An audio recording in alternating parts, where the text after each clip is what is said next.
In aviation history, some stories fade with time, quietly archived as lessons learned or tragedies remembered.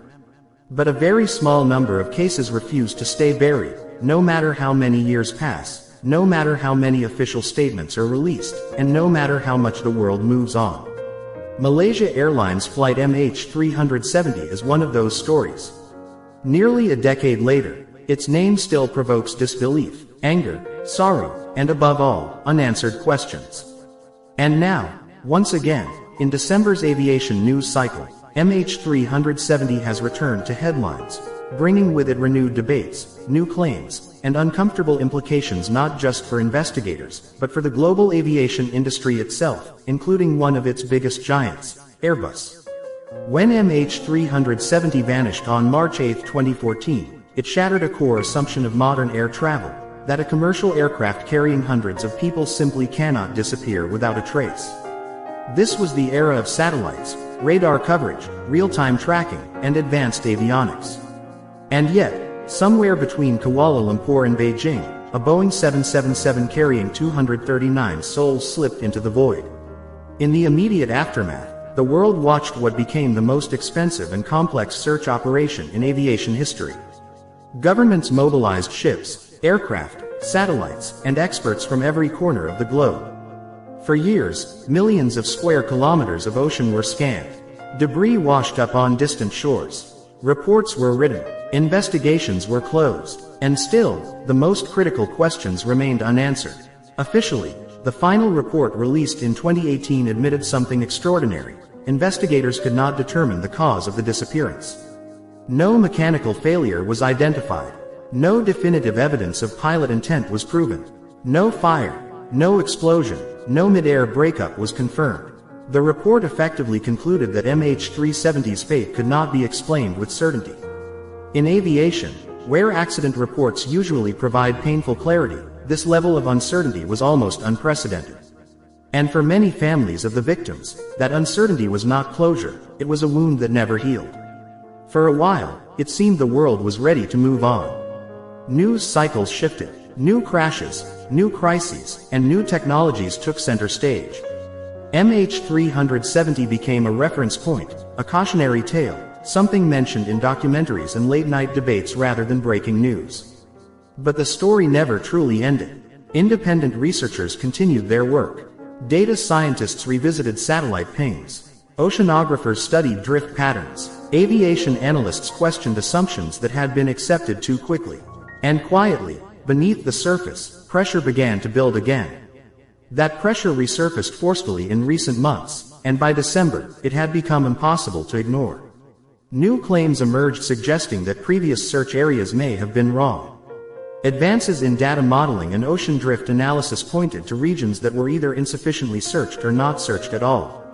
Some experts argued that early decisions, made under intense political and public pressure, may have unintentionally sent search teams in the wrong direction.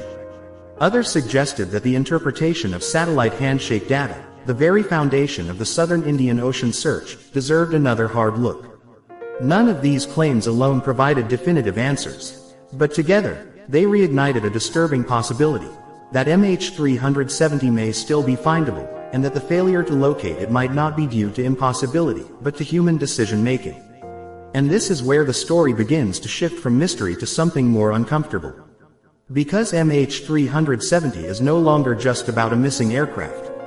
It is about trust. Trust in systems, trust in manufacturers, trust in the assumptions that underpin modern aviation. And in December's Aviation News Roundup, this broader crisis of trust has begun to intersect with another major storyline. Growing scrutiny of aircraft manufacturers, including Airbus, and the systems that are supposed to guarantee safety, transparency, and accountability. At first glance, MH370 and Airbus might seem only loosely connected. After all, MH370 was a Boeing aircraft, not an Airbus. But aviation does not operate in isolated silos. When a failure exposes gaps in tracking, communication, or crisis response, those gaps implicate the entire industry. And over the past year, Airbus has found itself increasingly under the microscope, not because of a single catastrophic accident, but because of a series of technical, manufacturing, and operational challenges that raise serious questions about how modern aircraft are built, monitored, and certified. December's news made one thing clear: the aviation industry is at a crossroads. On one side is the promise of unprecedented efficiency, automation, and technological sophistication. On the other is the reality that complexity can hide flaws, delay detection, and amplify consequences when something goes wrong. MH370, though unique in its circumstances, has become a symbol of what happens when systems fail silently. One of the most troubling aspects of the MH370 case has always been how little data was available after the aircraft deviated from its planned route. Once it left primary radar coverage and stopped transmitting routine signals, investigators were forced to rely on indirect evidence, satellite, handshakes, never designed for tracking aircraft positions with precision. This exposed a shocking vulnerability. Commercial aircraft were not required to broadcast their location continuously in real time. The assumption had been that such extreme scenarios were so unlikely they did not justify the cost or complexity of constant global tracking. MH370 proved that assumption wrong. In the years since, regulators have moved toward improved tracking requirements, especially over oceanic and remote regions. Aircraft manufacturers, including Airbus, have integrated more advanced communication and monitoring systems into newer models. But critics argue these changes came too slowly and were driven more by public pressure than proactive safety culture. And as December's aviation headlines suggest, the industry may still be playing catch-up. Airbus, in particular, has faced mounting challenges across multiple programs. Production delays, quality control concerns, and supply chain disruptions have affected some of its most important aircraft families. Airlines have reported issues ranging from manufacturing defects to software anomalies, most of them minor individually, but concerning when viewed collectively. None of these problems alone rival the scale of MH370, but together they feed a growing narrative that the complexity of modern aircraft may be outpacing the industry's ability to manage it flawlessly. This is where MH370 re-enters the conversation in a powerful way. Because MH370 was not just a tragedy, it was a stress test. A stress test of international cooperation. A stress test of data transparency. A stress test of how quickly the aviation world can adapt when something truly unprecedented happens. And many observers believe the industry did not pass that test as convincingly as it should have. Families of MH370 victims have repeatedly called for renewed searches, independent oversight, and greater transparency from both governments and aviation authorities. They argue that the cost of searching should not be weighed against the value of human lives, especially when new data and new methods are available. Their persistence has kept the case alive, and their voices have grown louder as new information continues to surface. December's renewed attention to MH370 is not happening in a vacuum. It is unfolding alongside broader debates about aviation safety, manufacturing accountability, and the limits of automation. Airbus, as one of the world's two dominant commercial aircraft manufacturers, sits at the center of these debates. Every issue it faces, whether related to production quality, certification processes, or system reliability, feeds into a larger question: can the aviation industry truly claim it has learned all the lessons MH370 was supposed to teach? What makes this moment particularly significant is timing. The industry is under immense pressure to deliver aircraft faster, cheaper, and more efficiently than ever before. Airlines are recovering from global disruptions. Supply chains remain fragile. Workforce experience gaps are growing as older engineers retire and newer ones step in. In this environment, the margin for error shrinks. And history has shown that when margins shrink, risks grow. MH370 is often described as an outlier, a 1 in a million event.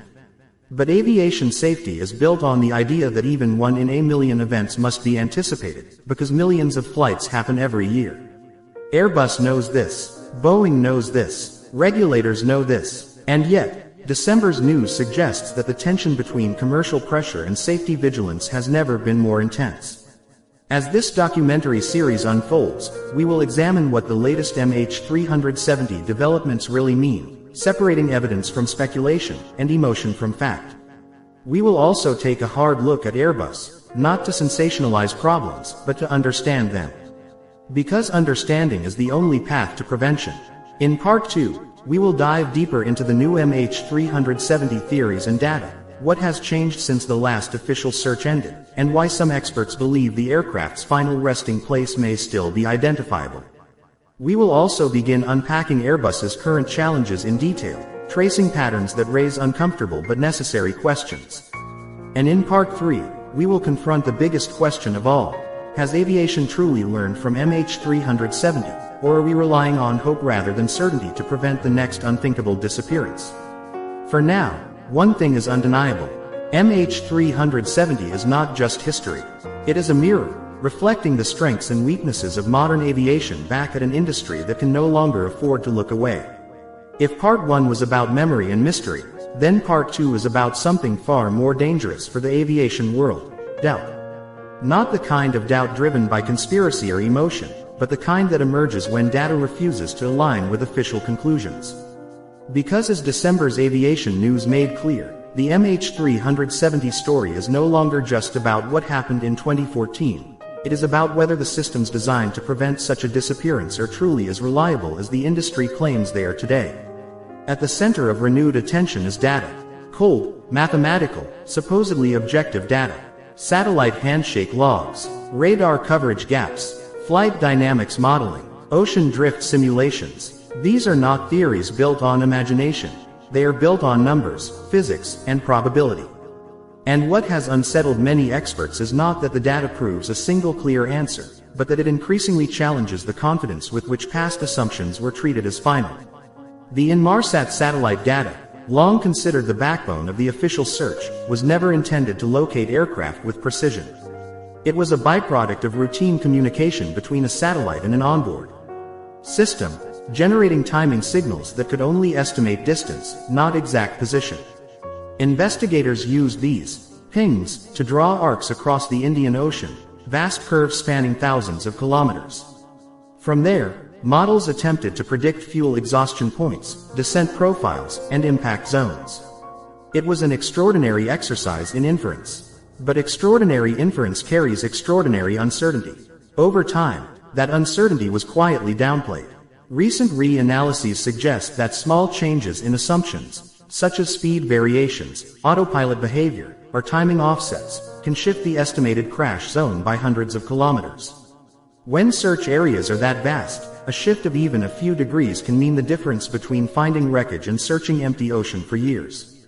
This realization has forced some analysts to confront a difficult possibility, that the original search may have been precise in appearance but fragile in foundation.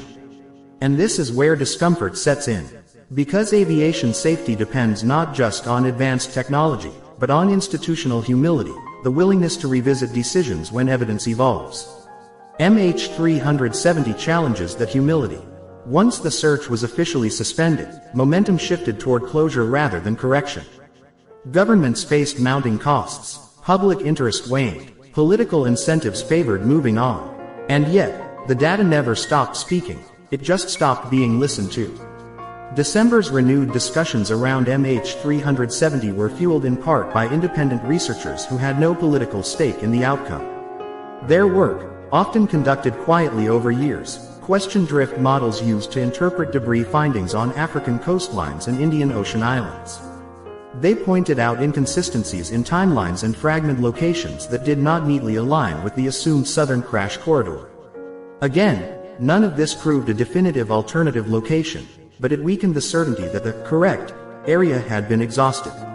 In aviation, certainty matters, but false certainty is dangerous. This brings us to Airbus, and why MH370's unresolved questions matter deeply to the present, not the past. Airbus has positioned itself as a leader in digital aviation, automation, and aircraft health monitoring. Its newer aircraft are packed with sensors, software, and connectivity systems designed to detect anomalies before they become emergencies. On paper, this represents progress. In practice, it raises a critical question: how much data is enough, and who controls it? Recent Airbus-related issues reported throughout the year, and resurfacing in December, have highlighted growing tensions between manufacturers, airlines, and regulators over transparency. When technical issues arise, the flow of information is not always immediate or complete. Software updates, service bulletins, and internal advisories often move faster than public disclosures. This is not unique to Airbus, but Airbus's scale ensures that any systemic weakness has global implications. MH370 exposed a catastrophic lack of visibility once an aircraft stepped outside routine communication pathways. Today's aircraft are far more connected, but connection does not automatically equal clarity. Data streams are vast, complex, and filtered through proprietary systems. Airlines depend on manufacturers to interpret anomalies. Regulators depend on both to report issues accurately and promptly. And passengers depend on all three without ever seeing the machinery behind the curtain. This layered dependency creates a vulnerability that MH370 foreshadowed. When something falls outside expected parameters, responsibility can blur. Airbus has faced criticism over production quality issues that, while not immediately dangerous, suggest strains in oversight. Reports of manufacturing defects, misaligned components, wiring inconsistencies, and assembly deviations have prompted inspections and delivery delays. Individually, these are manageable problems. Collectively, they indicate a system under pressure to deliver at scale while maintaining perfection. Aviation does not tolerate imperfection well. What worries some safety analysts is not that Airbus aircraft are unsafe, but that the margin for error is narrowing as complexity increases. Automation, when designed well, reduces pilot workload and enhances safety. When misunderstood or poorly communicated, it can introduce new risks. The industry learned this lesson painfully in past tragedies. MH370 reminds us that automation can also obscure human decision-making when data disappears or systems go silent. There is also a psychological dimension that December's news brought into focus. The aviation industry, by necessity, is conservative. Change is slow, deliberate, and heavily regulated. This conservatism saves lives, but it can also resist uncomfortable reevaluation. MH370 sits at the edge of that resistance.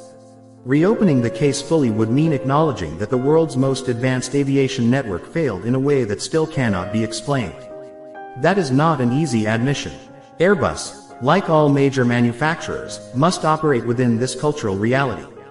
Public confidence is everything. Admitting systemic vulnerability, even theoretical, can ripple through markets, airlines, and public perception.